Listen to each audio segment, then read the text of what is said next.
Another way of targeting is to target a particular user interest, which is a relatively new option from Google. This lets you target people rather than videos. For instance, you might choose to look for people who watch lots of sports videos, who stay up to date with the news, or who like videos on technology. In many ways, this option is actually better than targeting the topics of videos. That's because targeting user interests allows you to look more at the long-term patterns and behaviors of visitors in order to get a better idea of who they are and even perhaps some of their statistics. Look at it this way. You've probably watched Taylor Swift videos on YouTube at some point in your life, even though you might not be the biggest Taylor Swift fan. If you were shown adverts for the new Britney album at that time, then those ads will have been wasted. It may even have been at a party, in which case no one would have seen the adverts. On the other hand, though, if you were someone who always watches video reviews for smartphones, then even when you watch a Taylor Swift video as a one-off, you might still be shown the advert for a new iPhone. This makes much more sense in the majority of cases, and it means that the ads will often be even more highly targeted. You can even get tricky and try considering how user interests might reflect demographics. For example, if you were a brand selling a car, then you might choose to look for viewers who target travel videos. Why? Because travel videos suggest that the viewer has a bigger disposable income and thus may be more likely to afford a big ticket item like a car. Conversely, you might look for someone who looks at style websites and show them videos on dating. Again, there could be some crossover in the demographics here. Did you know that you can also target a specific YouTube video? If you found content created by another user that you think is absolutely perfectly related to your subject matter, then you could use their video as a springboard to support your brand and your campaign. All you have to do is paste the URL of that video into the placement target field. The only risk here is that a single video will of course have significantly less traffic than multiple different videos spread out across the entire subject matter. Then again though, this all depends on your strategy.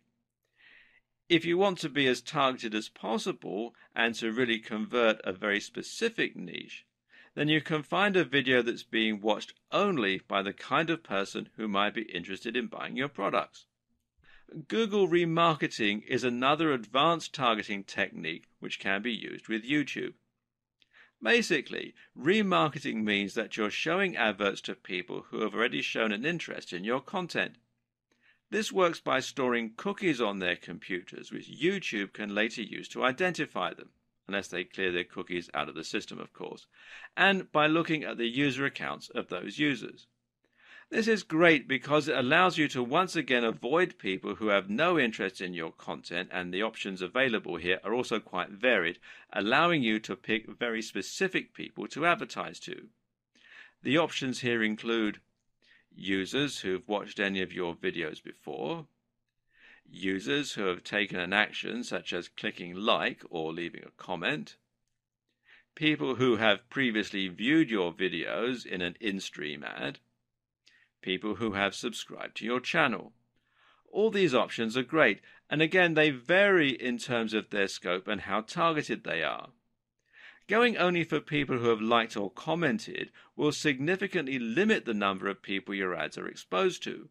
But these are key and crucial people because they've shown a willingness to engage with your content, to actually listen to what you're saying, and to follow links.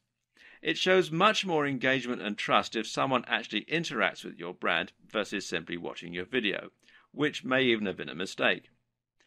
Obviously, there's also nothing to stop you from using multiple different marketing strategies at once to reach a broad but highly targeted audience. For example, you could opt to use remarketing for people who have liked your content, to put your ads on some specific videos, and to advertise to people with specific interests. Your thumbnail is another highly crucial element of your campaigns, and especially when it comes to in-search ads. Your thumbnail is essentially the small image that will show when your video appears in search results or suggested videos. This is also important for your general YouTube marketing strategy and for all the other videos on your account. The aim of your thumbnail is to grab attention and to stand out amongst the other videos. At the same time, though, it should ideally match your other videos so that you have a consistent feel across your whole channel. This means that you might use the same font on all your thumbnails, for example. Either way, the ideal thumbnail image is going to be 1280 by 720 pixels. Make sure to at least use this ratio, which is 16 by 9 or widescreen, so that no part of your image is cropped. And it should be designed to be as eye-catching and as clickable as possible. Of course, some things we find more eye-catching and more clickable than others.